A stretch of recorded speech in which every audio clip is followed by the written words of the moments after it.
Sanskrit text book YouTube channel पर आपका बहुत बहुत स्वागत है। आज हम पढ़ने वाले हैं CUET PG old question paper Sanskrit का। तो यह हमारी तीसरी कक्षा है। इसी क्रम में हम स्टार्ट करते हैं। इसी क्रम में अगला क्वेश्चन है, अधोलिखितम अनुच्छेदम पठित्वा प्रदत्तानां प्रश्नानां उत्तराणि लिखत। अर्थात अधोलिखित अनुच्छेद को पढ़ करके प्रदत्त प्रश्नों के उत्तर बताना है। तो यहाँ पर प्रश्न है, कीदृशी बुद्धि सदा फलवती भवती। किस प्रकार की बुद्धि सदा हमेशा फलवान होती है, फलदायक होती है। तो यहाँ पर फर्स्ट ऑप्शन है, निश्चयात्मिका बुद्धि सदा फलवती भवती, संशयात्मिका बुद्धि अथवा व्यवसायात्मिका बुद्धि अथवा प्रेरणात्मिका बुद्धि। तो यहाँ पर फर्स्ट वाक्य में ही लिखा हुआ है कि प्रेरणात्मिका ही बुद्धि सदा फलवती भवती। तो यहाँ पर आपका फोर्थ ऑप्शन सही हो जाएगा। माने प्रेरणात्मिका बुद्धि सदा फलवान होती है, फल प्रदान करने वाली होती है। इसी क्रम में अगला क्वेश्चन है, अधोलिखितम अनुच्छेदम पठित्वा प्रदत्तानां प्रश्नानां उत्तराणि लिखत। अधोलिखित अनुच्छेद को पढ़ करके प्रदत्त प्रश्नों के उत्तर आपको बताना है। यहाँ पर प्रश्न दिया हुआ है, बुद्धि किम ज्ञापयति। बुद्धि क्या ज्ञापित करती है, क्या बताती है। तो यहाँ पर बुद्धि ही ज्ञापयति खलु यथार्थम तत्वम। यथार्थ तत्व को ज्ञापित करती है, यथार्थ तत्व के बारे में बताती है, अथवा यथार्थ ज्ञान अथवा प्रमा के बारे में बुद्धि से हमको पता चलता है। यही हमको बुद्धि ज्ञापित करती है। तो यहाँ पर आपका सेकंड ऑप्शन जो है सही हो जाएगा। इसी क्रम में अगला क्वेश्चन है, बुद्धि तत्वम केन पालनीयम। बुद्धि तत्व किसके द्वारा पालन करने योग्य है अथवा किसके द्वारा बुद्धि तत्व पालनीय है। तो यहाँ पर परमात्मा के द्वारा, हरिणा हरि के द्वारा, सर्वात्मा माने सभी आत्माओं के द्वारा, सभी आत्मा के द्वारा अथवा वारिणा वारी के द्वारा।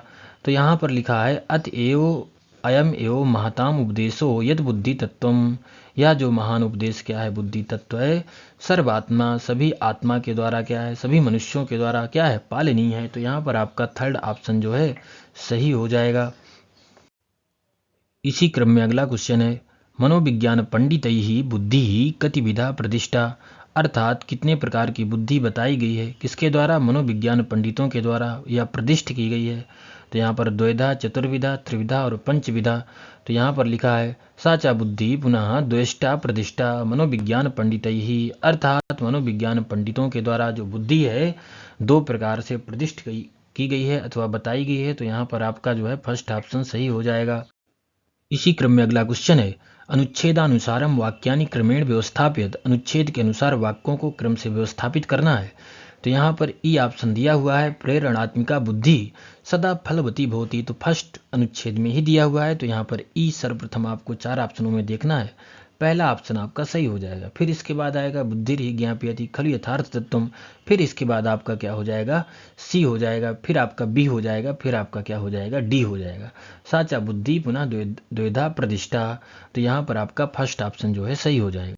इसी क्रम में अगला क्वेश्चन है, अधोलिखितम अनुच्छेदम पठित्वा प्रदत्तानां प्रश्नानां उत्तराणि लिखत। अधोलिखित अनुच्छेद को पढ़ करके प्रदत्त प्रश्नों के उत्तर लिखना है। तो यहाँ पर लिखा हुआ है, सर्वासाम भारतीय भाषाणां जननी का अस्ति। तो आपको देखना है इस अनुच्छेद को पढ़ करके और इस प्रश्न का उत्तर देना है। माने सभी भारतीय भाषाओं की जननी कौन सी भाषा है, आंग्ल भाषा है, उर्दू भाषा है, हिंदी भाषा है अथवा संस्कृत भाषा है। तो यहाँ पर संस्कृत भाषा देव भाषा प्रायः सर्वासाम भारतीय भाषाणाम जननी। अर्थात जो संस्कृत भाषा है देवताओं की भाषा है और सभी प्रायः सभी भारतीय भाषाओं की क्या है, माता है, जननी है। तो यहाँ पर आपका फोर्थ ऑप्शन जो है सही हो जाएगा। इसी क्रम में अगला क्वेश्चन है, बिना अन्नमपि जीवनम रक्षितुम न शक्नोति। अर्थात किसके बिना अन्न भी जो है जीवन को रक्षित करने में क्या है, समर्थ नहीं है। अगर आप अन्न ग्रहण करते हैं, लेकिन अन्न ग्रहण करने के बाद ऐसा कौन सा पदार्थ है जिसके बिना आपका जीवन क्या है, संभव नहीं है। तो यहाँ पर हरिम हरिम के बिना, जलम के बिना, वायुम वायु के बिना और अग्निम के बिना। अब देखो यहाँ पर लिखा हुआ है, यथा प्राणो अन्नेन जीवति। माने प्राण जीवित हैं अन्न के द्वारा, अन्न के माध्यम से प्राण जीवित रहते हैं, परंतु वायु के बिना अन्नम अपि जीवनम रक्षितुम न शक्नोति। माने वायु के बिना अन्न भी जो है जीवन को रक्षित करने के लिए क्या है, समर्थ नहीं है। तो यहाँ पर आपका क्या हो जाएगा, थर्ड ऑप्शन जो है सही हो जाएगा। अगला क्वेश्चन है, प्राणी केन जीवति, माने प्राणी जो है जीवित रहता है, केन माने किसके द्वारा, अन्न के द्वारा जीवित रहता है, जल के द्वारा, वृक्ष के द्वारा, अग्नि के द्वारा अथवा अन्न के द्वारा। तो यहाँ पर लिखा है प्राणो अन्नेन जीवति, माने जो प्राणी है वह जीवित रहता है किसके द्वारा, अन्न के द्वारा। तो माने प्राणी जीवित रहता है, केन माने किसके द्वारा, तो यहाँ पर आपका फोर्थ ऑप्शन जो है सही हो जाएगा। इसी क्रम में अगला क्वेश्चन है, तथैव इत्यस्य संधिच्छेदः कहा। तथैव इस पद में संधिच्छेद क्या है, क्योंकि इसके पहले अगर आपने अनुच्छेद पढ़ा होगा, उस अनुच्छेद में तथैव पद आया है और उसी तथैव पद को यहाँ पर रख दिया गया है और आपसे पूछा गया है कि बताइए तथैव पद में कौन सी संधि है। तो यहाँ पर देखो इसका संधि विच्छेद क्या होगा। संधि तो बात की बात है, पहले आपको संधि विच्छेद जो है जानना है, इसमें बताना है कि संधि विच्छेद क्या है। तो तथा धन एव है, तथा धन ऐव है, तथई प्लस एव है और तथा धन इव है। तो यहाँ पर फर्स्ट ऑप्शन सही हो जाएगा, क्योंकि तथा धन एव है और तथा धन एव संधि विच्छेद है और यहाँ पर कौन सी संधि हुई है, वृद्धि संधि हुई है। तो तथा थकार का आकार और क्या ए, आधन ए बराबर क्या होता है, वृद्धि संधि में ऐ हो जाता है, तब जाकर के आपका प्रयोग क्या बनता है, तथैव बनता है। इसी क्रम में अगला क्वेश्चन है, अनुच्छेदानुसारम प्रयुक्ता नाम विभक्ति नाम क्रमम व्यवस्थापित। अनुच्छेद के अनुसार प्रयुक्त विभक्तियों का क्रम व्यवस्थापित करना है यहाँ पर। जैसे कि अधोलिखितम अनुच्छेदम पठित्वा प्रदत्ता नाम प्रश्नानाम उत्तराणि लिखत। अब यहाँ पर देखो अनुच्छेद के अनुसार प्रयुक्त विभक्तियों के क्रम को व्यवस्थापित करना है। जैसे मान लो कि संस्कृत भाषा में क्या है, प्रथमा है, अब देव भाषा में क्या है, प्रथमा, दोनों में क्या है, प्रथमा प्रथमा है, लेकिन हमको एक बार ही प्रथमा का चुनाव करना है, फिर इसके बाद हमको उसी अनुच्छेद में अथवा दूसरे अनुच्छेद में हमको दूसरी विभक्ति देखना है। मान लो कि दूसरे अनुच्छेद में हमको प्रथमा मिल जाती है, लेकिन हमें उस प्रथमा का चुनाव फिर दोबारा नहीं करना है, उसमें हमें दूसरी विभक्ति देखना है। जैसे मान लो कि यहाँ पर आपका ई है, ई में क्या दिया है, प्रथमा दिया है, तो सर्वप्रथम हमारा ई आएगा। फिर हम क्या देखेंगे, दूसरी विभक्ति, तो यहाँ पर सर्वासाम, सर्वासाम में क्या है, षष्ठी है, तो फिर हम डी ऑप्शन यहाँ पर चूज करेंगे। फिर देखो जननी में फिर से प्रथमा है, लेकिन हमको फिर से प्रथमा का चुनाव नहीं करना है। फिर प्रादेशिक भाषाणांचा, तो यहाँ पर भी सृष्टि है, प्राणभूता में क्या है, प्रथमा है, तो दोबारा हमको प्रथमा चुनना नहीं है। फिर प्राणों में भी क्या है, आपकी प्रथमा है। फिर यहाँ पर देखना है अन्येन, अन्येन में क्या है, तृतीया है, तो यहाँ पर क्या आ जाएगा, सी आ जाएगा, क्योंकि प्रथमा और षष्ठी को एक बार चुन चुके हैं तो दोबारा हमें इनका चुनाव नहीं करना है। फिर अन्येन में क्या है, तृतीया है। फिर देखो वायु में क्या है, आपकी द्वितीया है। फिर यहाँ पर और कोई विभक्ति दिख नहीं रही है, द्वितीया, सभी में किसी में प्रथमा किसी में द्वितीया। फिर अस्याम, अस्याम में क्या है, आपकी जो है सप्तमी विभक्ति है, तो यहाँ पर क्या आप चुनेंगे, सप्तमी चुन लेंगे। तो यहाँ पर क्या हो जाएगा, आपका फर्स्ट ऑप्शन जो है सही हो जाएगा। तो आपको पहले देखना है, अगर एक बार आप विभक्ति कोई चुन लिए हैं तो दोबारा उस व्यक्ति का आपको चुनाव नहीं करना है। इसी क्रम में अगला क्वेश्चन है, पुरा भारते कीदृशी शिक्षा वितीर्यते स्म। प्राचीन भारत में किस प्रकार की शिक्षा का प्रचार प्रसार होता था अथवा किस प्रकार की शिक्षा दी जाती थी। तो यहाँ पर उच्च स्तरीय शिक्षा, शुल्क रहिता शिक्षा, निम्न स्तरीय शिक्षा, आवासीय शिक्षा। तो यहाँ पर लिखा है पूरा स्वर्ण रजता करे भारते शुल्क रहिता शिक्षा वितीर्यते माने प्राचीन भारत में शुल्क रहित जो है शिक्षा प्रदान की जाती थी, शुल्क रहित शिक्षा का प्रचार प्रसार किया जाता था। तो यहाँ पर आपका जो है थर्ड ऑप्शन सही हो जाएगा। इसी क्रम में अगला क्वेश्चन है, पुरा भारतीय शिक्षाया या प्रणाली आसीत दौर्भाग्यात अस्माकं सा कुत्र गता। प्राचीन भारत में शिक्षा की जो प्रणाली थी, दौर्भाग्यात माने दुर्भाग्य से हम लोगों के पास से, सा कुत्र गता वह शिक्षा प्रणाली, कुत्र माने कहाँ, गता माने चली गई। अब गता नष्टा नष्ट हो गई, स्थिता माने स्थित है, तिरोहिता। अब देखो यहाँ पर तिरोहिता का अर्थ क्या होता है। अगर हम तिरोहिता की बात करते हैं तो अदृश्य हो जाना अथवा ओझल हो जाना, एक प्रकार से तिरोहित का यहाँ पर अर्थ है। तो प्रणाली भारतीय शिक्षाया सा तिरोहिता दौर्भाग्यात अस्माकम माने हम लोगों के पास से दुर्भाग्यवश वह ओझल होती जा रही है। कौन, प्राचीन भारत में जो शिक्षा प्रणाली थी, वह जो शिक्षा प्रणाली है हम लोगों के पास से दुर्भाग्यवश क्या हो जा रही है, ओझल होती जा रही है। तो यहाँ पर क्या हो जाएगा, आपका सेकंड ऑप्शन जो है सही हो जाएगा। इसी क्रम में अगला क्वेश्चन है, दृष्टि आसीत् अथवा दृष्टि रासीत् इत्यस्य संधिच्छेदः कः अस्ति। अब दृष्टि रासीत्, इसका आपको संधिच्छेद बताना है कि इसका संधि क्या हो सकता है। तो यहाँ पर दृष्टि रासीत् है, दृष्टि आसीत् है, दृष्टिर आसीत् है, दृष्टिरासीत् है। तो यहाँ पर आपका थर्ड ऑप्शन सही हो जाएगा, क्योंकि जो विसर्ग है उसके स्थान पर क्या होता है, सकार, सकार को क्या होता है, रु आदेश होता है, उकार की इस संज्ञा होती है, फिर रकार जो है आसीत से मिल जाता है। इस कारण आपका जो है थर्ड ऑप्शन यहाँ पर सही हो जाएगा। इसी क्रम में अगला क्वेश्चन है, प्रवर्तितुम इत्यत्र कः प्रत्ययः। प्रवर्तितुम, इस शब्द में कौन सा प्रत्यय हुआ है, तुमुन हुआ है, लेप हुआ है, सत्री हुआ है अथवा अक्तिन हुआ है। तो यहाँ पर आपका फर्स्ट ऑप्शन सही हो जाएगा, क्योंकि प्रवर्तितुम में तुमुन प्रत्यय हुआ है, जिसे गंतुम, भवितुम, इस प्रकार की। तो तुमुन में क्या बचता है, खाली तुम बचता है। जैसे यहाँ पर प्रवर्तितुम में क्या बचा है, आपका तुम बचता है। तो जो तुमुन प्रत्यय होता है, यहाँ पर तुमुन में नकार की भी संज्ञा हो जाती है, उकार की भी संज्ञा हो जाती है, खाली आपका तुम बचता है। जैसे गम धातु है, तो यहाँ पर गंतुम बनता है। गंतुम अर्थ का अर्थ क्या होता है, जाने के लिए। तो तुमुन प्रत्यय हुआ है, खाली तुम बचता है, और नकार और उकार की यहाँ पर एक संज्ञा हो जाती है। तो यहाँ पर आपका जो है फर्स्ट ऑप्शन सही हो जाएगा। इसी क्रम में अगला क्वेश्चन है, अनुच्छेदानुसारम वाक्यानि क्रमेण व्यवस्थापित। अनुच्छेद के अनुसार वाक्यों की क्रम को व्यवस्थापित करना है। तो यहाँ पर देखो, किम फलम शिक्षायाः। तो किम फलम शिक्षायाः यह पहला वाक्य है आपका, तो यहाँ पर ई ऑप्शन आपको चुनना है। फिर इसके बाद आता है आपका डी ऑप्शन, किमर्थम चेयम। फिर इसके बाद आता है आपका सी ऑप्शन, किम अधुनापि तादृशी दृष्टि अस्ति। फिर इसके बाद आता है आपका बी ऑप्शन, और लास्ट में आता है इदानीं बहवः ताम प्रणालीम प्रवर्तितुम बद्ध परिकराः विलोक्यन्ते। तो यहाँ पर आपका क्या हो जाएगा, फर्स्ट ऑप्शन सही हो जाएगा। इसी क्रम में अगला क्वेश्चन है, किरातार्जुनीयम महाकाव्येन केन रचितम। अर्थात किसके द्वारा रचा गया है किरातार्जुनीयम महाकाव्य। तो यहाँ पर आपको बताना है, भवभूतिना भवभूति के द्वारा, माघेन माघ के द्वारा, भारवीणा भारवी के द्वारा, अथवा कालिदासेन कालिदास के द्वारा। तो यहाँ पर आपका थर्ड ऑप्शन सही हो जाएगा, क्योंकि किरातार्जुनीयम यह जो महाकाव्य है यह भारवी जी के द्वारा रचा गया है और अथवा लिखा गया है। तो यहाँ पर आपका थर्ड ऑप्शन जो है सही होता है। अब हम यहाँ पर किरातार्जुनीयम के कुछ अंशों को देख लेते हैं। जैसे मंगलाचरण के बारे में भी पूछ सकता है कि किस प्रकार का मंगलाचरण है। तो यहाँ पर 3 प्रकार के मंगलाचरणों में वस्तु निर्देशात्मक मंगलाचरण है। इसका मंगलाचरण है, श्रिया कुरूणाम मधिपस्य पालिनीम प्रजासु वृत्तिम यम युक्त वेदितुम सावर्णी लिंगी विदिता समायेव युधिष्ठिरम द्वैत बने बने चरा। इस प्रकार इसका जो है मंगलाचरण है। अगर इस मंगलाचरण में छंद की बात करते हैं तो इसमें वंशस्थ छंद है। स्तुति किसकी की गई है, इसमें लक्ष्मी की गई है। इसके लेखक कौन है, भारवी जी हैं। और इसमें कुल कितने सर्ग हैं, ये भी पूछ सकता है कि किरातार्जुनीयम में कुल कितने सर्ग हैं। तो इसमें 18 सर्ग प्राप्त होते हैं।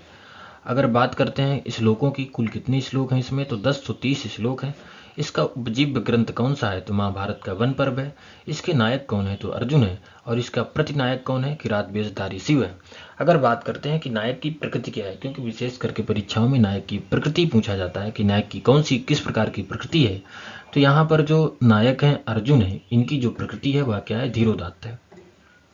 इसमें नायिका कौन है, नायिका इसमें है द्रौपदी है। और इसमें अंगीरस कौन सा है, वीर रस है। ये भी आपको स्मरण में रखना है।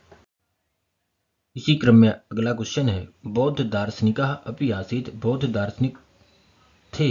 निम्नलिखित कवियों में से कौन से ऐसे कवि थे जो बौद्ध दार्शनिक थे। तो यहाँ पर बाणभट्टा, दंडी, अश्वघोषा और भाषा। तो यहाँ पर आपका सेकंड ऑप्शन सही हो जाएगा, क्योंकि बौद्ध दार्शनिक कवि जो है अश्वघोष थे। इस कारण आपका सेकंड ऑप्शन यहाँ पर सही होता है। अब हम जो है अश्वघोष के बारे में थोड़ा जान लेते हैं। देखो, अश्वघोष ने 4 रचनाएं लिखा है। विशेष करके बहुत सारी रचनाओं का संपादन किया है, लेकिन मुख्य रूप से 4 रचनाएं इनकी मानी जाती हैं। जैसे बुद्ध चरितम हो गया, सौंदरानंद काव्य हो गया, गणेश स्तोत्र गाथा हो गया, सारी पुत्र प्रकरण हो गया। तो कुल मिलाकर के 4 ग्रंथ इनके द्वारा लिखे गए हैं। वैसे प्रसिद्ध तो बहुत सारे हैं, लेकिन विशेष रूप से 4 ग्रंथ ही माने जाते हैं, तो इन ग्रंथों को भी आपको स्मरण करके रखना है। इसी क्रम में अगला क्वेश्चन है, वेदांगानि संति, वेद के कुल कितने अंग होते हैं? त्रीणि पंच चत्वारि षड। तो यहाँ पर आपका फोर्थ ऑप्शन सही हो जाएगा, क्योंकि वेद के कुल मिलाकर के 6 अंग होते हैं, तो यहाँ पर आपका फोर्थ ऑप्शन जो है सही होता है। अब इसी क्रम में यहाँ पर देखो, हम वेद के 6 अंग देख लेते हैं कि वेद के कौन कौन से 6 अंग होते हैं। तो यहाँ पर दिया हुआ है, छंदा पादुत वेदस्य हस्तौ कल्पोत पठ्यते ज्योतिषा मैनम चक्षुर निरुक्तम श्रोत्र मुच्यते शिक्षा ग्रहणम तु वेदस्य मुखम व्याकरणम स्मृतम तस्मात् सांगमधित्यैव ब्रह्मलोके महीयते।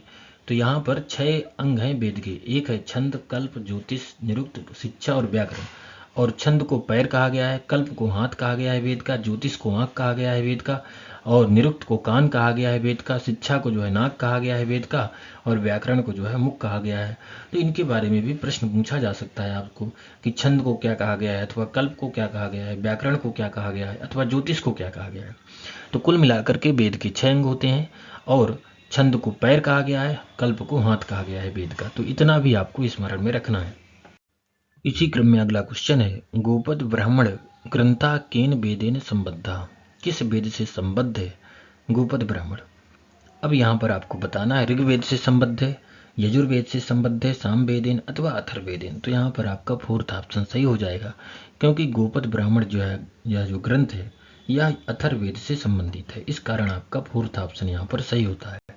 अब देखो, यहाँ पर हम गोपद ब्राह्मण ग्रंथ के बारे में अब अगर हम यहाँ पर बात करते हैं गोपद ब्राह्मण की, तो गोपद ब्राह्मण को 2 भागों में बांटा गया है। एक हो गया पूर्व गोपद, एक हो गया उत्तर गोपद।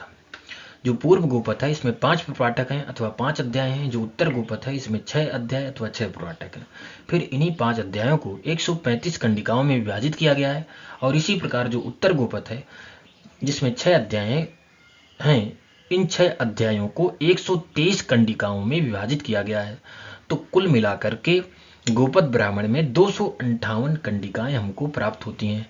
अगर हम बात करते हैं गोपद ब्राह्मण का जो पूर्व भाग है, उसमें किसका वर्णन किया गया है, अथवा गोपद ब्राह्मण का जो उत्तर भाग है, उसमें किसका वर्णन किया गया है, तो यहाँ पर अगर पूछेगा विशेष रूप से सृष्टि उत्पत्ति का वर्णन है, प्रणव उपनिषद का वर्णन है, गायत्री उपनिषद के बारे में बताया गया है, ब्रह्मचारी के कर्तव्य क्या है, और यज्ञी तत्वों की मीमांसा, इसके बारे में भी बताया गया है।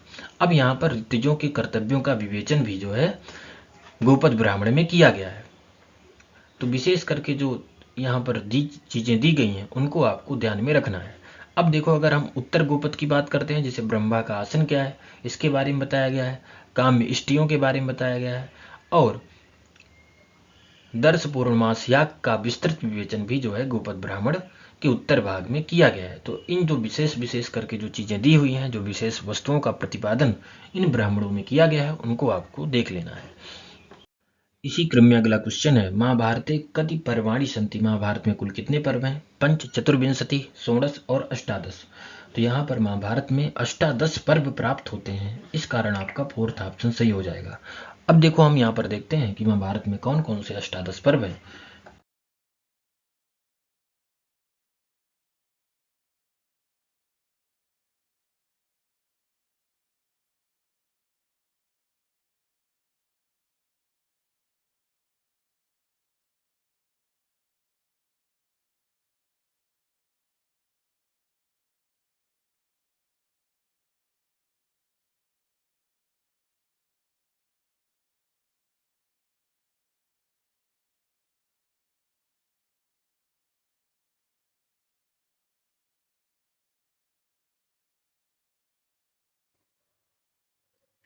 इसी क्रम में अगला क्वेश्चन है, अभिज्ञान शाकुंतलस्य उपजीव्यम काव्यमस्ति।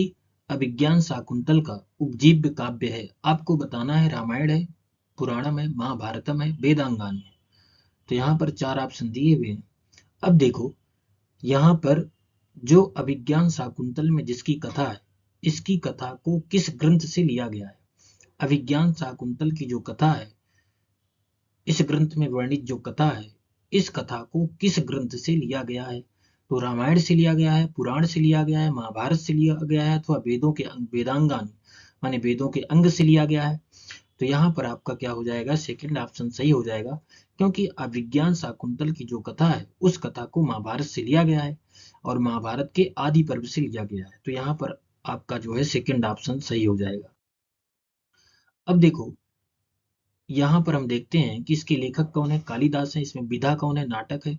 7 अंकों का नाटक है इसमें। इसका उपजीव्य ग्रंथ कौन सा है, तो महाभारत है। महाभारत के आदि पर्व से लिया गया है और पद्म पुराण के स्वर्ग खंड से कुछ कथा ली गई है अभिज्ञान शाकुंतल में। इसमें कुल अंक कितने हैं, 7 हैं। प्रधान रस क्या है, श्रृंगार रस है। इसमें रीति कौन सी है, वैदर्भी रीति है। वृत्ति कौन सी है, कैसिकी वृत्ति है। गुण कौन है, प्रसाद गुण है। और इसका नायक कौन है, दुष्यंत है, लेकिन किस प्रकार का नायक है, धीरोदात्त नायक है। नायिका कौन है, शकुंतला है। और इसकी प्रकृति कौन सी है, किस प्रकार की नायिका है, तो मुग्धा नायिका है। अब देखो यहाँ पर बात करते हैं, क्योंकि इस नाटक में 7 अंक प्राप्त होते हैं। अब 7 अंकों में अगर हम देखते हैं, जैसे प्रथम अंक हो गया, द्वितीय, तृतीय, चतुर्थ, पंचम, षष्ठ, सप्तम, तो इन अंकों के कुछ ना कुछ नाम भी हैं। और यहाँ तक भी पूछा है कि किस अंक में किसका वर्णन किया गया है, तो कथा भी जो है क्रम से लगाने के लिए यहाँ पर दे देता है। जैसे प्रथम अंक है आश्रम प्रवेश, आश्रम निवेश, मिलन, विदा, प्रत्याख्यान, पश्चाताप और पुनर्मिलन। तो यहाँ पर आश्रम प्रवेश में किसका वर्णन है, फिर आश्रम निवेश में, मिलन में क्या होता है, विदा जो चतुर्थ अंक है इसमें किसका वर्णन है, प्रत्याख्यान में किसका वर्णन है, और पश्चाताप में किसका वर्णन है, पुनर्मिलन में किसका वर्णन है। ये भी परीक्षा में विशेष करके पूछा जाता है, तो इसको भी विशेष करके आप लोगों को पढ़ लेना है। अब इसी क्रम में हम आगे बढ़ते हैं।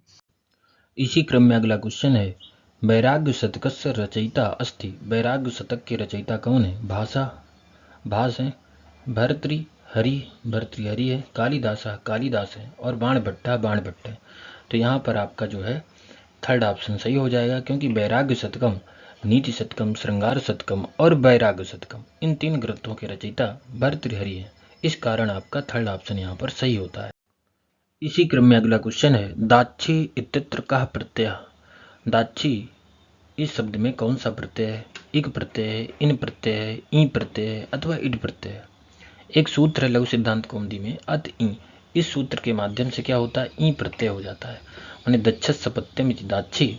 तो यहाँ पर दक्ष शब्द से ई प्रत्यय हो जाएगा, ईयाकार की संज्ञा हो जाएगी, दाक्षी बन जाएगा, आदि वृद्धि हो जाएगी, और सु आएगा, सु को क्या हो जाएगा, रुत विसर्ग हो जाएगा, तब जाकर के आपका दाक्षी या प्रयोग सिद्ध हो जाएगा। तो यहाँ पर आपका थर्ड ऑप्शन जो है सही होता है। इसी क्रम में अगला क्वेश्चन है, जगति इत्यत्र का विभक्ति। जगति में कौन सी विभक्ति है, प्रथमा है, षष्ठी है, तृतीय अथवा सप्तमी है। तो देखो यहाँ पर जगत शब्द से बनता है जगति, क्योंकि तकार क्या रहता है, अंत में हलंत रहता है। तो यहाँ पर जो है सप्तमी विभक्ति के एक वचन का रूप है, इस कारण आपका फोर्थ ऑप्शन यहाँ पर सही है।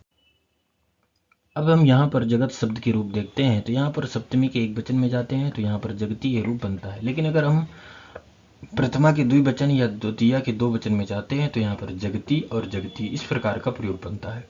तो यहाँ पर स्मरण में रखना है। और षष्ठी के 2 वचन में जगतो, जगताम, जगतो, जगत्सु इस प्रकार के रूप बनते हैं। अगर प्रथमा के या द्वितीया के बहुवचन में जाते हैं तो यहाँ भी जो है समान रूप बनते हैं, माने प्रथमा द्वितीया के 2 वचन में समान रूप और प्रथमा द्वितीया के बहुवचन में क्या बनते हैं, समान रूप बनते हैं, और प्रथमा द्वितीया के एक वचन में भी समान रूप बनते हैं। तो आपको स्मरण में रखना है।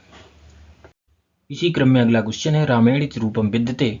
रामेण जो है यह किस वचन अथवा किस व्यक्ति का रूप है, आपको बताना है। राम शब्द से प्रथम एक वचने, राम शब्द क्या है, प्रथमा एक वचन का है। राम शब्द से द्वितीया एक वचने, राम शब्द द्वितीया एक वचन का है। राम शब्द तृतीया एक वचने, राम शब्द तृतीया एक वचन का है। राम शब्द से सप्तमी एक वचने, राम शब्द सप्तमी एक वचन का है। तो देखो यहाँ पर जो है रामेण अगर बनता है तो तृतीया व्यक्ति का एक वचन का रूप है। यहाँ पर प्रथमा व्यक्ति के एक वचन का रूप भी नहीं है, द्वितीय व्यक्ति के एक वचन का रूप नहीं है, ना सप्तमी व्यक्ति के एक वचन का रूप है। यहाँ पर तृतीय व्यक्ति के एक वचन का रूप है, इस कारण आपका थर्ड ऑप्शन जो है सही होता है। अब यहाँ पर राम शब्द के रूप देखते हैं, तो यहाँ पर तृतीय व्यक्ति के एक वचन में हम जाते हैं जब, तो यहाँ पर रामेण बनता है, ये आपको याद रखना है। और द्वितीय के बहुवचन में क्या बनता है, रामान बनता है, रामाह बनता है। अब इसी क्रम में हम आगे बढ़ते हैं। इसी क्रम में अगला क्वेश्चन है, दाशरथी इत्यत्र कः प्रत्यय है। आपको बताना है दाशरथी इस प्रयोग में कौन सा प्रत्यय हुआ है, ई प्रत्यय, इन प्रत्यय, इट प्रत्यय अथवा इक प्रत्यय। तो यहाँ पर जो है आपका ई प्रत्यय हुआ है, मैंने दशरथस्य अपत्यम दाशरथी, अत ई एक सूत्र है, अत ई।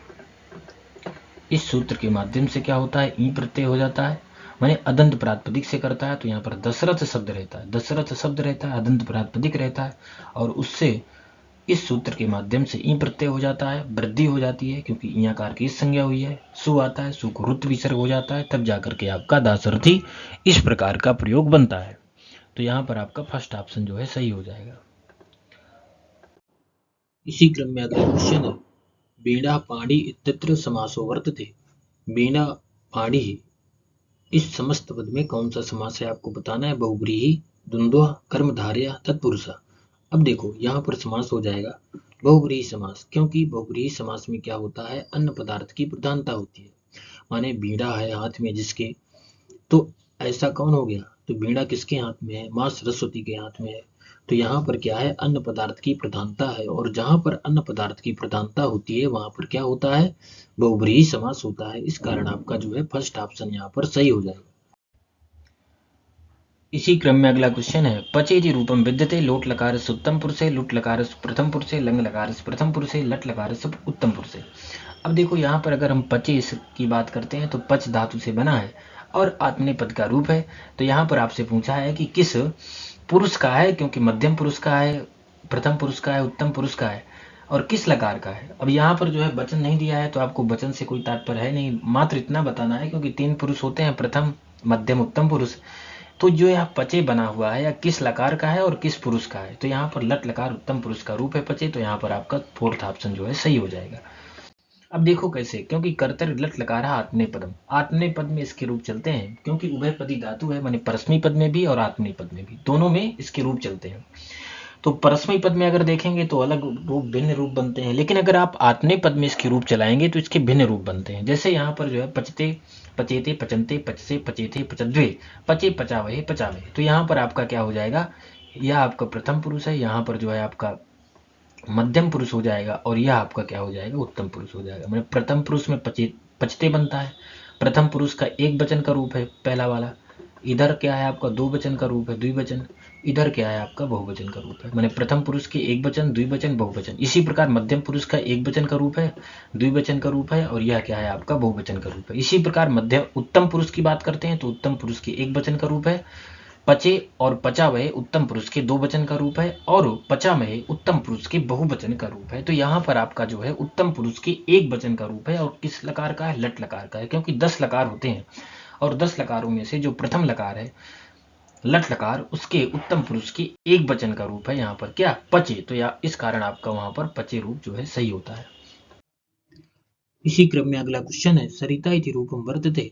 आपको बताना है कि यह जो सरिता रूप है किस व्यक्ति और किस वचन का है। तो यहाँ पर फर्स्ट ऑप्शन दिया हुआ है सरित शब्द है। शब्द कौन सा रहता है, सरित शब्द रहता है। यहाँ पर सरित शब्द रहता है, आपको बताना है कि किस वचन और किस व्यक्ति का है। तो यहाँ पर जो फर्स्ट ऑप्शन दिया हुआ है सरित शब्द से प्रथम एक वचन है, माने प्रथम पुरुष एक वचन का है, सरित शब्द तृतीया एक वचन का है, अथवा सरित शब्द के द्वितीय एक वचन का रूप सरिता है, अथवा सरित शब्द के सप्तमी एक वचन का रूप क्या है, यहाँ पर सरिता है। तो सरिता यह जो रूप बना है सरित शब्द से बना है, और तृतीय व्यक्ति के एक वचन का रूप है, क्योंकि यहाँ पर कौन सा प्रत्यय होता है, टा प्रत्यय होता है, और टा में क्या बचता है आपका, आ बचता है। टकार की संज्ञा हो जाती है और अकार बचता है, और अकार किससे मिल जाता है, तकार से मिल जाता है, तब जाकर के आपका प्रयोग क्या बनता है, सरिता, यह प्रयोग बनता है। तो यहाँ पर आपका क्या हो जाएगा, थर्ड ऑप्शन यहाँ पर सही हो जाएगा। इसी क्रम में अगला क्वेश्चन है, विश्वनाथानुसारम रसानाम संख्या अस्ति। विश्वनाथ के अनुसार रसों की कुल कितनी संख्या है, शतम है, पंचाशत है, 9 है, अथवा पंच है। तो यहाँ पर विश्वनाथ के अनुसार रसों की संख्या 9 है, इस कारण आपका सेकंड ऑप्शन जो है सही होता है। अब देखो यहाँ पर रस दिए हुए हैं, कुल मिलाकर के 9 रस विश्वनाथ जी के अनुसार प्राप्त होते हैं। तो एक तरफ इनका जो है स्थायी भाव भी दिया हुआ है, और एक तरफ इनसे संबंधित वर्ण और इनसे संबंधित देवता भी दिए हुए हैं। जैसे श्रृंगार रस का कौन सा वर्ण होता है, श्याम होता है, और श्रृंगार रस के देवता कौन से होते हैं, तो यहाँ पर विष्णु देवता होते हैं। तो एक तरफ वर्ण के बारे में भी आपको देख लेना है, क्योंकि इस बार जो है वर्ण से भी परीक्षा में पूछा गया है कि बताइए हास रस का कौन सा वर्ण होता है, शुक्ल वर्ण होता है, और इसके देवता कौन होते हैं, प्रमथ होते हैं। तो इसी प्रकार कोई रस दे देगा और उसका स्थायी भाव पूछेगा, या उससे संबंधित वर्ण पूछ सकता है, अथवा उससे संबंधित देवता पूछ सकता है। तो इन सब समस्त चीजों को आपको स्मरण में रखना है और देख करके जाना है। अब इसी क्रम में हम आगे बढ़ते हैं। इसी क्रम में अगला क्वेश्चन है, वक्रोक्ति जीवितम इत्यस्य रचनाकारः अस्ति। अब देखो यहाँ पर पूछा है कि वक्रोक्ति जीवितम इस ग्रंथ के रचनाकार कौन है। आपको बताना है भामा है, क्षेमेंद्र है, कुंतका, विश्वनाथा। तो यहाँ पर आपका क्या हो जाएगा, सेकंड ऑप्शन सही हो जाएगा, क्योंकि वक्रोक्ति जीवितम इस ग्रंथ के रचनाकार जो है कुंतक है। तो यहाँ पर जो है आपका सेकंड ऑप्शन सही होता है। अब बात करते हैं आचार्य कुंतक के बारे में और वक्रोक्ति जीवितम के बारे में। तो यह इसके चार भाग है। कौन कौन से? चार उन्मेषों में विभक्त है। कौन? वक्रोक्ति जीवितम। चार उन्मेष इसमें प्राप्त होते हैं और प्रथम उन्मेष जो है नट जियारत में लगा हुआ है। तो आपको प्रथम उन्मेष ही आगे चल के पढ़ना पड़ेगा, लेकिन यहाँ पर चार उन्मेष होते हैं। अगर पूछ सकता है कि वक्रोक्ति जीवितम में कुल कितने उन्मेष पाए जाते हैं, किसमें विभक्त है, उन्मेषों में, उच्छेदों में, उल्लास में, तो यहाँ पर आपका ये विशेष रूप से ध्यान में रखने योग्य बातें हैं, क्योंकि यह जो वक्रोक्ति जीवितम है यह उन्मेषों में विभक्त है और इसमें चार उन्मेष पाए जाते हैं। और इसके लेखक कौन है? कुंतक है। ये भी आपको स्मरण में रखना है। इसी क्रम में अगला क्वेश्चन है, नभौ भरौ इति किम छंदः आह। अब यहाँ पर पूछा है कि इस किस छंद का लक्षण है। नभौ भरौ किम छंदः, इसमें कौन सा छंद है, किस छंद का लक्षण है, कहिए, बताइए। आह माने बोलिए। तो यहाँ पर वंशस्थ छंद का लक्षण है, शार्दूल विक्रीडितम छंद का लक्षण है, अथवा द्रुत विलंबितम छंद का लक्षण है, अथवा भुजंग भुजंग प्रयाता छंद का लक्षण है। तो यहाँ पर आपका सेकंड ऑप्शन सही हो जाएगा, क्योंकि द्रुत विलंबितम नभौ भरौ, नभौ भरौ द्रुत विलंबितम, इस प्रकार जो है द्रुत विलंबित छंद का यहाँ पर लक्षण है। अब देखो यहाँ पर हम द्रुत विलंबित छंद के बारे में देख लेते हैं थोड़ा। देखो इस छंद के प्रत्येक चरण में कुल कितनी वर्ण होते हैं? 12-12 वर्ण होते हैं। इस छंद के प्रत्येक चरण में 12-12 वर्ण होते हैं और इसका लक्षण क्या है? द्रुत विलंबितम नभौ भरौ, इस प्रकार इसका क्या है? लक्षण है। और प्रत्येक चरण में क्या होता है? नभो का अर्थ होता है नगण होता है, भ का अर्थ होता है भगण होता है, और भ का अर्थ होता है फिर भगण और रगण के क्रम से 12 वर्ण हो जाते हैं इसमें। तो यहाँ पर उदाहरण भी दिया है, उदाहरण देख करके आप घटा सकते हैं। निधि शतकम का यहाँ पर उदाहरण आपके सामने प्रस्तुत किया गया है, आप इसको घटा भी सकते हैं और देख भी सकते हैं ठीक से। इसी क्रम में अगला क्वेश्चन है, ध्वन्यालोकः इत्यस्य रचनाकारः अस्ति। अब यहाँ पर बताना है आपको कि ध्वन्यालोक इस ग्रंथ के रचनाकार कौन है? भरतः, वामनः, भामह, आनंदवर्धनः। तो यहाँ पर क्या हो जाएगा? ध्वन्यालोक के रचनाकार अथवा ध्वन्यालोक इस ग्रंथ को लिखने वाले आचार्य कौन है? आनंदवर्धनः। तो यहाँ पर आपका फोर्थ ऑप्शन जो है सही होगा। अब देखो यहाँ पर बात करते हैं ध्वन्यालोक की। तो इसके रचयिता कौन है? आनंदवर्धन है। और इनके ग्रंथ में 3 भाग प्राप्त होते हैं। जैसे पहली कारिका है, वृत्ति है, उदाहरण है। पहले इनके ग्रंथ में कारिका दी हुई है, फिर उसकी वृत्ति दी हुई है, फिर उदाहरण के माध्यम से उसको समझाया गया है। अब देखो यहाँ पर जो ध्वन्यालोक है उस पर अभिनव गुप्त ने जो है कौन सी टीका लिखी है? लोचन टीका लिखी है। आनंदवर्धन की 5 रचनाएं हैं, जिसमें ध्वन्यालोक है हो गया, अर्जुन चरित हो गया, विषम बाण लीला हो गया, और तत्वालोक हो गया, और कौन सी और चौथी हो गई आपकी देवी शतकम। तो कुल मिलाकर के 5 रचनाएं हमको प्राप्त होती हैं। अगर बात करें ध्वन्यालोक तो जो है उद्योतों में विभक्त है। तो कुल मिलाकर के 4 उद्योत हमको प्राप्त होते हैं ध्वन्यालोक में। ये भी आपको स्मरण में रखना है, क्योंकि पूछा जा सकता है कुल कितने उद्योतों में विभक्त है। तो यहाँ पर जो ध्वन्यालोक है 4 उद्योग में विभक्त है। अब इसी क्रम में अगला क्वेश्चन है, मंदाक्रांता छंदसि कति वर्णा भवन्ति। मंदाक्रांता छंद में कुल कितने वर्ण होते हैं? आपको बताना है। 16 होते हैं, अष्टादश होते हैं, सप्तदश होते हैं, अथवा विंशति माने 20 होते हैं। तो यहाँ पर देखो आपका सेकंड ऑप्शन सही हो जाएगा, क्योंकि मंदाक्रांता छंद में कुल मिलाकर के 17 वर्ण होते हैं। किसी श्लोक में 4 चरण होते हैं और प्रत्येक चरण में सप्तदश अर्थात 17 वर्ण होते हैं, प्राप्त होते हैं। तो इस कारण आपका जो है सेकंड ऑप्शन यहाँ पर सही हो जाएगा। अब बात करते हैं मंदाक्रांता छंद की। तो यहाँ पर इसका लक्षण दिया हुआ है, मंदाक्रांताम बुद्धि रस नगैर्मो भनौ तौ ग युग्मकम। इस प्रकार इसका यहाँ पर लक्षण दिया हुआ है। अब बात करते हैं मुंह। तो मुंह का अर्थ होता है यहाँ पर मगण होता है, बा का अर्थ होता है बगड़ होता है, ना का अर्थ होता है नगड़ होता है, अतौ का अर्थ होता है यहाँ पर 2 तगड़। ग युग्मकम, ग युग्मकम इस शब्द का तात्पर्य होता है कि अंत में क्या होता है? 2 गुरु वर्ण होते हैं। तो इस प्रकार कुल मिलाकर के 17 वर्ण हो जाते हैं। तो अगर यहाँ पर लक्षण पूछे अथवा पूछे कि एक चरण में कुल कितने वर्ण होते हैं, तो यहाँ पर 17 वर्ण होते हैं। ये भी आपको स्मरण में रखना है। गिनते कैसे इसको? जैसे 1 हो गया, 2 हो गया, 3 हो गया, 4 हो गया, 5, 6, कुल मिलाकर के आप गिन लीजिएगा। इसमें जो है 17 वर्ण होते हैं। ठीक है, तो यहाँ पर जो है फिर उसका लक्षण दे दिया है, उसको घटाया, यहाँ पर घटा करके बताया है, लेकिन आप लोगों को देख लेना है। इसी क्रम में अगला क्वेश्चन है, नाटकम ख्यात वृत्त्यम स्यात् पंच संधि समन्वितम इति कस्य उक्ति, या किसकी उक्ति है? मम्मटस्य मम्मट की, जगन्नाथस्य जगन्नाथ की, दंडिना दंडी की, और विश्वनाथस्य माने विश्वनाथ की। तो यहाँ पर आपका फोर्थ ऑप्शन सही हो जाएगा, क्योंकि यह जो उक्ति है विश्वनाथ की है। और षष्ठ परिच्छेद में आपको यह संपूर्ण श्लोक मिल जाएगा, वहाँ आप जा करके देखेंगे तो नाटक के बारे में इसमें बताया गया है कि नाटकम ख्यात वृत्त्यम स्यात् माने नाटक कैसा होना चाहिए? इतिहास प्रसिद्ध होना चाहिए, माने पुराण आदि में प्रसिद्ध होना चाहिए, इतिहास और पुराण आदि में प्रसिद्ध होना चाहिए। ख्यात वृत्तम का अर्थ होता है प्रसिद्धम, तो किसमें प्रसिद्ध माने पुराण और इतिहास आदि में प्रसिद्ध होना चाहिए, और पंच संधियों से युक्त होना चाहिए। तो पंच संधि कौन कौन सी हैं? मुख, प्रतिमुख इत्यादि जो पंच संधियां हैं, उन पंच संधियों से युक्त होना चाहिए, और इतिहास प्रसिद्ध होना चाहिए। तो यहाँ पर नाटक के बारे में बताया गया है, और संपूर्ण श्लोक आपको षष्ठ परिच्छेद में मिल जाएगा, और यह जो उक्ति है विश्वनाथ की है, इस कारण यहाँ पर आपका फोर्थ ऑप्शन जो है सही हो जाएगा। इसी क्रम में अगला क्वेश्चन है, तबजा जगौगः इत्यनेन किम छंदा परामर्शते। तबजा जगौगः, इस लक्षण से किस छंद का परामर्श होता है, अथवा किस छंद का लक्षण है?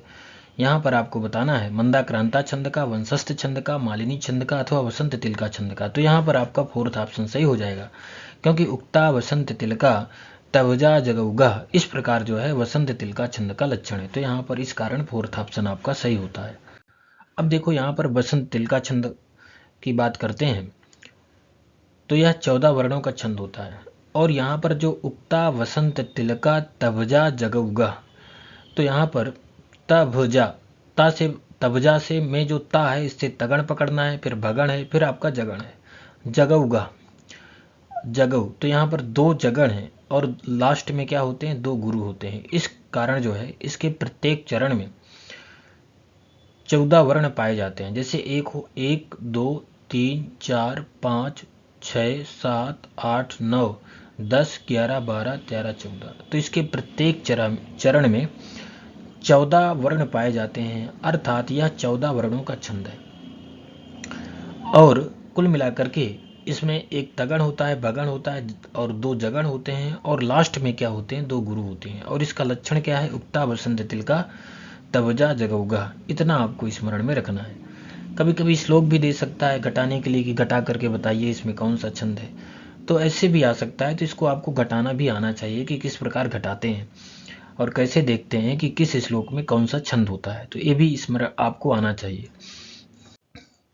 इसी क्रम में अगला क्वेश्चन है, विभूषणम मौनम पंडितानाम इयम सुक्ति कस्मात् ग्रंथात् उद्धृता। विभूषणम मौनम पंडितानाम, यह जो सुक्ति है किस ग्रंथ से ली गई है? श्रृंगार शतकात्, वैराग्य शतकात्, नीति शतकात्, महाभारतात्। तो यहाँ पर यह जो सुक्ति है यह नीति शतक से ली गई है, इस कारण आपका सेकंड ऑप्शन यहाँ पर सही हो जाएगा। अब देखो यहाँ पर विद्वानों ने नीति शतक की विषय वस्तु को 11 पद्धतियों में बांटा है, कुल मिलाकर के 11 पद्धतियों में। इससे प्रश्न बनता भी है, आपको क्रम से लगाने के लिए भी दे देता है। जैसे प्रथम विषय वस्तु क्या है? ब्रह्मा की स्तुति है, फिर मूर्ख निंदा है, विद्वत पद्धति है, मानसौर पद्धति है, अर्थ पद्धति है, दुर्जन पद्धति है, सुजन पद्धति है, परोपकार पद्धति है, धैर्य पद्धति है, देव प्रशंसा पद्धति है, और कर्म पद्धति है। कुल मिलाकर के 11 पद्धतियों में विद्वानों ने नीति शतक की जो विषय वस्तु है उस विषय वस्तु को 11 पद्धतियों में बांटा है, जो इस प्रकार यहाँ पर दी हुई है। तो यहाँ पर आपको जो है क्रम से इनको याद करना है, क्योंकि इसमें प्रश्न भी पूछा है कि क्रम से लगाने के लिए दे दिया है कि इसके बाद कौन सी पद्धति है, तो ये भी आपको स्मरण में रखना है। क्योंकि यहाँ पर सर्वप्रथम ब्रह्मा की स्तुति है, फिर मूर्ख निंदा है। तो इसी क्रम में अब हम आगे बढ़ते हैं। इसी क्रम में अगला क्वेश्चन है, श्रीमद् भगवद गीतायाम अर्जुनाय उपदेशा केन प्रदत्ता, माने किसके द्वारा प्रदान किया गया अर्जुन के लिए उपदेश? श्रीमद् भगवद गीतायाम, श्रीमद् भगवद गीता में अर्जुन के लिए उपदेश किसके द्वारा प्रदान किया गया? युधिष्ठिरेण माने युधिष्ठिर के द्वारा, दुर्योधनेन दुर्योधन के द्वारा, भीमेन भीम के द्वारा, और यहाँ पर फोर्थ ऑप्शन है आपका श्री कृष्ण नाम, श्री भगवान कृष्ण के द्वारा। तो यहाँ पर आपका क्या हो जाएगा? फोर्थ ऑप्शन यहाँ पर सही हो जाएगा, क्योंकि श्रीमद् भगवद गीता में अर्जुन को उपदेश भगवान कृष्ण के द्वारा प्रदान किया गया था। तो इस कारण यहाँ पर आपका फोर्थ ऑप्शन जो है सही होता है। इसी क्रम में अगला क्वेश्चन है, रिक्त स्थानम पूरयन्तु, रिक्त स्थान को पूरा करिए। काव्येषु नाटकम रम्यम तत्र रम्या शकुंतला, श्लोक है पूर्ण रूप से अभिज्ञान शाकुंतल में, और अभिज्ञान शाकुंतल क्या है, नाटक है एक प्रकार का। तो यहाँ पर कौन सा ऑप्शन सही है, मीरा है, पार्वती है, शकुंतला है अथवा यक्षिणी है। तो यहाँ पर आपका थर्ड ऑप्शन सही हो जाएगा। यहाँ पर क्या हो जाएगा, शकुंतला हो जाएगा। अब देखो यहाँ पर काव्येषु नाटकम रम्यम तत्र रम्या शकुंतला तत्रापि च चतुर्थो अंकस्तत्र श्लोक चतुष्टयम। माने जितने भी काव्य के भेद होते हैं, जितने भी काव्य के प्रकार होते हैं, उनमें नाटक क्या होता है, विशेष सुंदर होता है। उसी प्रकार नाटकों में भी काव्य सौंदर्य की दृष्टि से अभिज्ञान शाकुंतल नामक जो नाटक है सबसे ऊपर है। फिर यहाँ पर दे दिया है कि तत्रापि च चतुर्थो अंकः तत्र श्लोक चतुष्टयम, और अभिज्ञान शाकुंतल में भी उसका जो चतुर्थ अंक है, और इस अंक में भी जो चौथा श्लोक तो बहुत ही क्या है, रमणीय है, सुंदर है, श्लोक चतुष्टयम। तो यहाँ पर इसी श्लोक से क्वेश्चन पूछा है कि वहाँ पर काव्येषु नाटकम रम्यम तत्र रम्या शकुंतला, तो वहाँ पर शकुंतला आपका क्या हो जाएगा, सही हो जाएगा। और यह श्लोक भी दिया हुआ है, तो इसको भी आप पढ़ सकते हैं, देख सकते हैं, और इसी श्लोक से यहाँ पर क्वेश्चन पूछा गया है। इसी क्रम में अगला क्वेश्चन है, नीति शतके उल्लिखिता अस्ति। नीति शतक में क्या उल्लिखित है, मूर्ख पद्धति के बारे में बताया गया है, वायु पद्धति के बारे में बताया गया है, वृक्ष पद्धति के बारे में, अथवा विज्ञान पद्धति माने विज्ञान पद्धति के बारे में बताया गया है। तो देखो यहाँ पर फर्स्ट ऑप्शन आपका सही हो जाएगा, क्योंकि नीति शतक में कुल मिलाकर के 11 पद्धतियों का वर्णन किया गया है, अर्थात विद्वानों ने उसके विषय वस्तु को 11 पद्धतियों में बांटा है। तो कुल मिलाकर के यहाँ पर मूर्ख पद्धति उसके अंतर्गत आती है, निज शतक के विषय वस्तु के अंतर्गत आती है, ना कि वायु पद्धति आती है, वृक्ष पद्धति आती है अथवा विज्ञान पद्धति आती है। तो यहाँ पर आपका फर्स्ट ऑप्शन जो है सही हो जाएगा। अब देखो यहाँ पर विद्वानों ने जो नीति शतक की जो विषय वस्तु है उसको 11 पद्धतियों में बांटा है। कौन कौन सी हैं, ब्रह्म की स्तुति है, मूर्ख निंदा है, विद्वत पद्धति है, मान सौर्य पद्धति है, अर्थ पद्धति है, दुर्जन पद्धति है, सुजन पद्धति है, परोपकार पद्धति है, धैर्य पद्धति है, दैव प्रशंसा पद्धति है और कर्म पद्धति है। कुल मिलाकर के 11 पद्धतियां हैं, और इन पद्धतियों को आपको क्रम से भी याद करके रखना है, क्योंकि परीक्षा में शायद इसी परीक्षा में या किसी दूसरे एग्जाम में पूछा था। इसी क्रम में अगला क्वेश्चन है, अधा कथनद्वयं लिखितम। नीचे दो कथन लिखे हुए हैं, अभिज्ञान शाकुंतलस्य पात्रेषु विदूषकः अपि अस्ति। अभिज्ञान शाकुंतल के पात्रों में विदूषक भी है। अब यहाँ पर कथन द्वितीय है, अभिज्ञान शाकुंतलस्य विदूषकस्य नाम बसंतकः अस्ति। अभिज्ञान शाकुंतल के विदूषक का नाम क्या है, बसंतक है। तो देखो यहाँ पर अगर हम बात करते हैं अभिज्ञान शाकुंतल में, क्योंकि यह एक नाटक है और नाटक में विदूषक होता है, तो यहाँ पर अभिज्ञान शाकुंतल में एक विदूषक तो है, पात्रों में विदूषक जरूर है, लेकिन यहाँ पर जो अभिज्ञान शाकुंतलस्य विदूषकस्य नाम बसंतकः अस्ति, अभिज्ञान शाकुंतल के विदूषक का नाम क्या है, बसंतक है, यह पूर्ण रूप से यहाँ पर गलत है, क्योंकि विदूषक का नाम क्या है, मांडव्य है, बसंतक नहीं है। इस कारण यहाँ पर कथन 1 तो सही है, लेकिन कथन द्वितीय क्या है आपका पूर्ण रूप से गलत है। तो यहाँ पर कथन 1 कथन द्वितीय इति उभे सत्यस्तः गलत है पूर्ण रूप से। कथनम 1 कथनम द्वितीय इति उभे असत्यस्तः, कथनम 1 सत्यमस्ति परंतु कथनम द्वितीय असत्यमस्ति। इस कारण यहाँ पर आपका जो है थर्ड ऑप्शन सही हो जाएगा।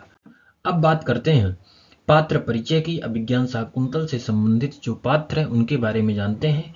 यहाँ पर दुष्यंत कौन है, राजा है, और शकुंतला कौन है, दुष्यंत की प्रेमिका है। अब देखो यहाँ पर मांडव्य विदूषक की बात की गई थी, तो यहाँ पर अभिज्ञान शाकुंतल ग्रंथ में विदूषक कौन है, मांडव्य है, और जिसका नाम क्या है, मांडव्य है। लेकिन यहाँ पर मांडव्य क्या है आपका, विदूषक है, बसंतक नहीं है। इसके पहले क्वेश्चन में पूछा गया था कि क्या अभिज्ञान शाकुंतल के पात्रों में विदूषक का नाम बसंतक है, तो यहाँ पर बसंतक नहीं है, यहाँ पर मांडव्य नाम है, मांडव्य नाम है, और मांडव्य नाम से क्या है, विदूषक है अभिज्ञान शाकुंतल में, ये आपको याद रखना है। अब यहाँ पर अनसुईया और प्रियंवदा कौन है, शकुंतला की 2 सखियां हैं। मेनका कौन है, शकुंतला की माता, और विश्वामित्र शकुंतला के पिता हैं। महर्षि कंड शकुंतला के पालक धर्म पिता हैं। सारंगव और सारद्वत कंड के 2 प्रमुख शिष्य हैं। यहाँ पर सोमरात कौन है, दुष्यंत का पुरोहित है। मातली कौन है, इंद्र का सारथी है।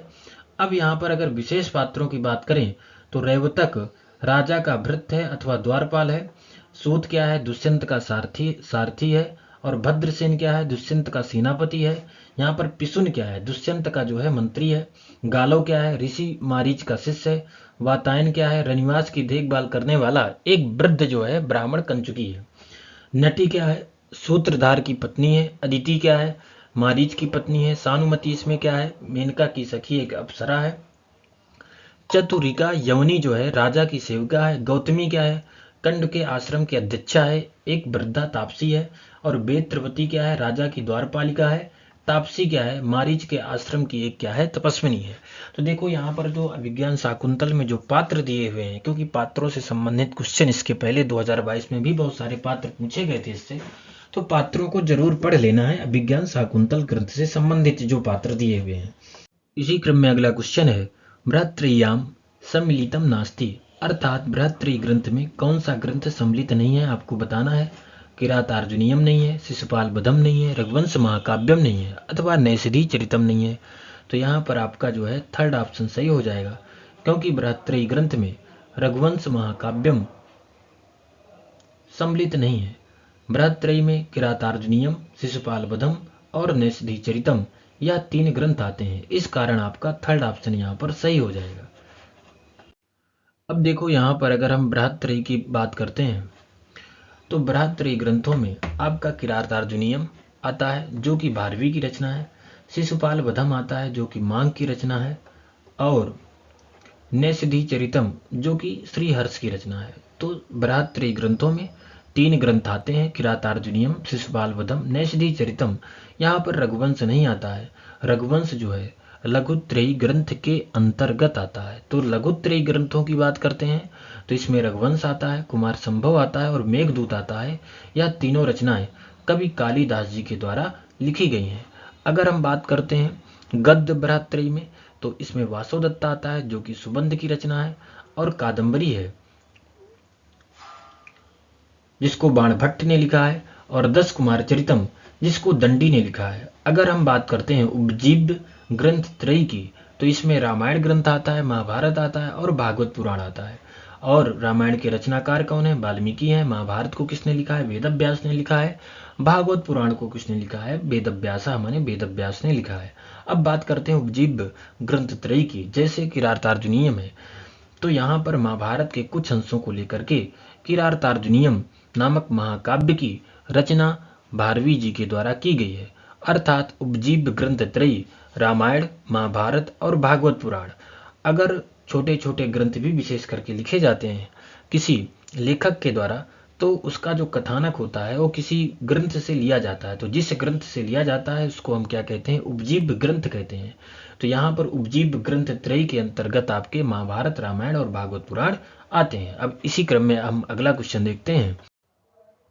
इसी क्रम में अगला क्वेश्चन है, अर्थ गौरवाय कवि इयम प्रसिद्धा अस्ति। अर्थ गौरव के लिए कवि प्रसिद्ध हैं। तो यहाँ पर अर्थ गौरव के लिए कौन से कवि प्रसिद्ध हैं? कालिदासा, दंडी, भारवी और माघा। अब देखो यहाँ पर उपमा के लिए प्रसिद्ध है कालिदास, पद लालित्य के लिए प्रसिद्ध है दंडी, अर्थ गौरव के लिए प्रसिद्ध है भारवी जी। और तीनों गुण उपमा, पद लालित्य, अर्थ गौरव, ये तीनों गुण किसमें पाए जाते हैं? माघ में पाए जाते हैं। तो यहाँ पर आपसे क्वेश्चन पूछा है अर्थ गौरव आए, अर्थ गौरव के लिए कौन कवि यहाँ पर प्रसिद्ध हैं? तो आपका थर्ड ऑप्शन यहाँ पर सही हो जाएगा। अब बात करते हैं श्लोक की। तो यहाँ पर श्लोक है, उपमा कालिदासस्य भारवेः अर्थ गौरवम दंडिना पद लालित्यम माघे संति त्रयो गुणाः। अब यहाँ पर उपमा के लिए कालिदास प्रसिद्ध है, भारवेः अर्थ गौरवम, अर्थ गौरव के लिए भारवी जी प्रसिद्ध हैं, और पद लालित्यम च, पद लालित्य के लिए दंडी जी प्रसिद्ध हैं, और माघे संति त्रयो गुणा। त्रयो गुणा का तात्पर्य है उपमा, अर्थ गौरव और पद लालित्य, इन तीनों गुणों के लिए यहाँ पर माघ जी प्रसिद्ध हैं।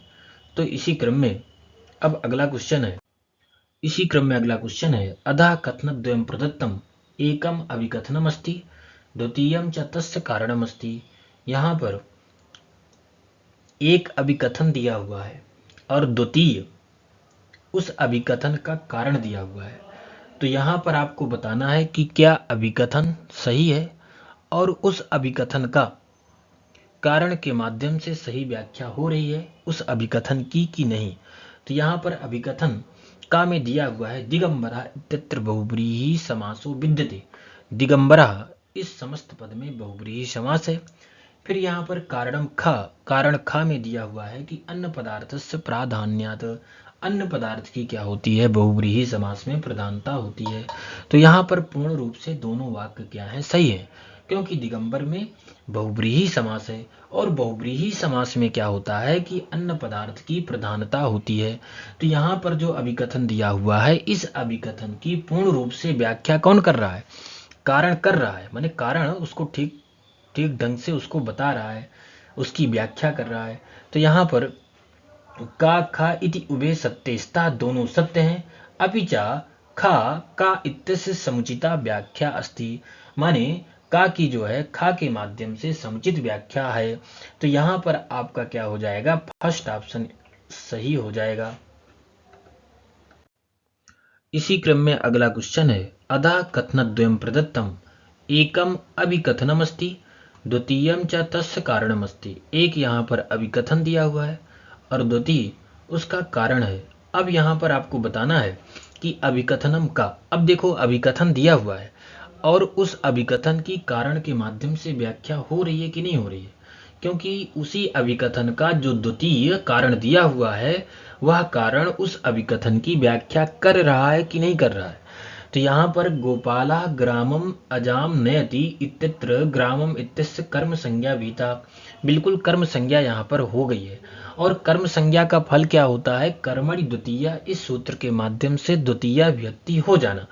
अब यहाँ पर पूछ रहा है कि संप्रदान कारकस्य अविवच्छितत्वात्, तो क्या संप्रदान कारक की अविवच्छा की गई है और वहां पर संप्रदान कारक की अविवच्छा करके कर्म संज्ञा होने के बाद कर्मणि द्वितीया, इस सूत्र के माध्यम से द्वितीया व्यक्ति हो गई है। तो देखो यहाँ पर अगर हम इसका अर्थ करते हैं कि गोपाल गांव से अजाम नयति माने अजा बकरी को ले जाता है, तो यहाँ पर गांव से अलग हो रहा है, तो यहाँ पर संप्रदान नहीं है, अपादान कारक की अविवच्छा की गई है, ना कि यहाँ पर संप्रदान कारक की अविवच्छा की गई है। यहाँ पर अपादान कारक की अविवच्छा की गई है और अपादान कारक की अविवच्छा करके कर्म की विवच्छा करके कर्म संज्ञा करके और कर्मणि द्वितीया, इस सूत्र के माध्यम से द्वितीया कर दी गई है। इस कारण आपका अभिकथन तो सही है, लेकिन उस अभिकथन की व्याख्या कारण के माध्यम से ठीक ढंग से नहीं हो रही है। इस कारण आपका यहाँ पर थर्ड ऑप्शन जो है सही हो जाएगा। का इति सत्यम, का तो पूर्ण रूप से सत्य है, परंतु खा सत्यम नास्ति, परंतु खा यहाँ पर पूर्ण रूप से सत्य नहीं है। इस कारण आपका थर्ड ऑप्शन सही है। इसी क्रम में अगला क्वेश्चन है, अधा कथनद्वयं प्रदत्तम, एकम अभिकथनमस्ति द्वितीयम च तस्य कारणमस्ति। यहाँ पर दो कथन दिए हुए हैं, एक अभिकथन है और द्वितीय उसका कारण है। अब यहाँ पर आपको बताना है कि क्या दोनों वाक्य सही हैं और क्या अभिकथन की द्वितीय वाक्य के द्वारा उस अभिकथन की व्याख्या हो रही है कि नहीं हो रही है। तो यहाँ पर रामायणे सप्त कांडानि सन्ति, रामायण में 7 कांड होते हैं, पूर्ण रूप से यह वाक्य आपका सत्य है क्योंकि रामायण में 7 कांड ही होते हैं। फिर यहाँ पर उत्तर कांडम रामायणस्य अंतिमम कांडम अस्ति, उत्तर कांड जो है रामायण का अंतिम कांड है। तो देखो यहाँ पर उत्तर कांड रामायण का अंतिम कांड है, ये पूर्ण रूप से ये भी सत्य है, लेकिन अभिकथन की पूर्ण रूप से व्याख्या नहीं कर रहा है। यहाँ पर 7 कांड बता दिया है कि रामायण में 7 कांड होते हैं, फिर यहाँ से यहाँ पर जो है अलग से उठा करके दे दिया गया है। अलग से उठा करके कैसे, कि उत्तर कांड के बारे में पूछ लिया गया है कि उत्तर कांड रामायण का अंतिम कांड है, यह भी पूर्ण रूप से वाक्य सत्य है, लेकिन उस अभिकथन की पूर्ण रूप से व्याख्या नहीं कर रहा है। इस कारण आपका जो है सेकंड ऑप्शन सही हो जाएगा। का खा इति उभे सत्यस्ता, माने दोनों वाक्य क्या हैं आपके सत्य हैं, परंतु खा का इत्यस्य समुचिता व्याख्या नास्ति, परंतु खा इस कारण के माध्यम से का इस अभिकथन की समुचित व्याख्या नहीं हो रही है। इस कारण यहाँ पर आपका सेकंड ऑप्शन सही हो जाएगा। अब बात करते हैं रामायण की विषय वस्तु। तो इसमें प्रधान रस क्या है, करुण रस है। इसमें कुल मिलाकर के 7 कांड हमको प्राप्त होते हैं। अगर बात करते हैं कांडों की, तो पहला है बाल कांड, दूसरा अयोध्या कांड, तीसरा अरण्य कांड, चौथा किष्किंधा कांड और 5वां सुंदर कांड, 6वां युद्ध कांड और 7वां क्या हो जाएगा, उत्तर कांड हो जाएगा। क्योंकि इनके सर्गों के बारे में भी पूछ लेता है कि बाल कांड में कुल कितने सर्ग हैं, तो 77 सर्ग हैं, फिर दूसरे में 119 हैं, 75 हैं, 67 हैं, 68 हैं, 128 हैं और 111 हैं। तो इन कांडों को क्रम से रटना है और इनमें कुल कितने सर्ग हैं इसके बारे में भी आपको देख लेना है। इसी क्रम में अगला क्वेश्चन है, अधः कथनद्वयं प्रदत्तम, एकम अभिकथनमस्ति, द्वितीयम च तस्य कारणमस्ति। अभिकथनम का सांख्य दर्शनम एकम आस्तिकम दर्शनमस्ति। सांख्य दर्शन एक जो है आस्तिक दर्शन है, यह अभिकथन पूर्ण रूप से सत्य है। फिर यहाँ पर दे दिया है कारण का, आस्तिक दर्शना नाम संख्या षड अस्ति, आस्तिक दर्शनों की संख्या 6 होती है। अब यहाँ पर सांख्य दर्शन एक आस्तिक दर्शन है, यह पूर्ण रूप से सत्य है। फिर इसी क्रम में बता दिया है कि आस्तिक दर्शनों की संख्या 6 होती है। तो यहाँ पर अभिकथन और कारण दोनों सही है, लेकिन अभिकथन की पूर्ण रूप से व्याख्या कारण के माध्यम से नहीं हो रही है, क्योंकि उसमें सांख्य दर्शन के बारे में पूछा है। मैंने सांख्य दर्शन ठीक है एक आस्तिक दर्शन है, फिर यहाँ पर नीचे दे दिया है आस्तिक दर्शनों की संख्या 6 होती है। तो सांख्य दर्शन के बारे में ही अगर व्याख्या करता तब जाकर के उस अभिकथन की पूर्ण रूप से कारण के माध्यम से व्याख्या होती। लेकिन यहाँ पर सांख्य दर्शन के बारे में अभिकथन में तो बता दिया है, लेकिन फिर कारण में दे दिया है कि आस्तिक दर्शनों की संख्या 6 होती है। अगर सांख्य दर्शन के बारे में ही कुछ कहता कारण के माध्यम से, तब जाकर के सम्यक रूप से उसकी व्याख्या होती। तो यहाँ पर आपका अभिकथन और कारण दोनों सही है, लेकिन खा का इस अभिकथन की समुचित रूप से व्याख्या नहीं कर रहा है, इस कारण आपका जो है सेकंड ऑप्शन सही हो जाएगा। अब देखो यहाँ पर दर्शन के बारे में बताया गया है कि आस्तिक दर्शन कौन कौन से हैं, नास्तिक दर्शन कौन कौन से हैं। तो ऊपर जो है 6 दर्शन क्या होते हैं, आस्तिक दर्शन होते हैं। जैसे न्याय हो गया, वैशेषिक हो गया, सांख्य हो गया, योग हो गया, वेदांत हो गया, मीमांसा हो गया। और मीमांसा को ही 2 भागों में बांट दिया गया है, पूर्व मीमांसा, उत्तर मीमांसा। इसी प्रकार नीचे जो है नास्तिक दर्शन दिए हुए हैं। तो यहाँ पर ये नास्तिक दर्शन है, कौन कौन से, चारवाक, जैन, बौद्ध, ये 3 दर्शन क्या है, नास्तिक दर्शन है। और जो 6 ऊपर दर्शन दिए हुए हैं, न्याय, वैशेषिक, सांख्य, योग, वेदांत, मीमांसा, यह 6 दर्शन आस्तिक दर्शन है।